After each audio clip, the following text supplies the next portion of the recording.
সংগ্রামের দরকার তৃণমূল কংগ্রেসের নেতৃত্বের সরকার। মানুষ বলছেন 42-এ 42, বাংলায় 42-এ 42 স্লোগান দিয়ে দিল্লি দখলের ডাক দিয়েছিলেন মমতা বন্দ্যোপাধ্যায়, কিন্তু হিসেব বদলে গেছে ভোটের ফলে। বাংলায় 18টি আসন জিতে তৃণমূলের ঘাড়ে নিঃশ্বাস ফেলেছে বিজেপি। এর মধ্যেই আগামী বছর কলকাতা সহ বেশ কিছু পুরসভায় ভোট, 2021-এ বিধানসভা নির্বাচন। তার আগে দলীয় সংগঠনের কার্যত খোলনলচে বদলে দিলেন তৃণমূল নেত্রী। দলে গুরুত্ব বাড়ল শুভেন্দু অধিকারী, ফিরহাদ হাকিম ও অরূপ বিশ্বাসের।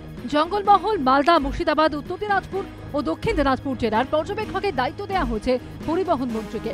লোকসভা ভোটে রাজ্যের 42টি লোকসভা আসনের মধ্যে পোস্টাল ব্যালটে 39টি কেন্দ্রে বিজেপি জয়ী হয়েছে। যাদবপুরে জয়ী হয়েছে সিপিএম। শুধুমাত্র কলকাতা দক্ষিণ এবং রায়গঞ্জে পোস্টাল ব্যালটের হিসেবে জিতেছে তৃণমূল। রাজ্য সরকারি কর্মচারী ফেডারেশনের দায়িত্বে আনা হলো শুভেন্দু অধিকারীকে। মুর্শিদাবাদ, উত্তর দিনাজপুর, দক্ষিণ দিনাজপুরের দায়িত্ব শুভেন্দু অধিকারীকে দেওয়া হয়েছে।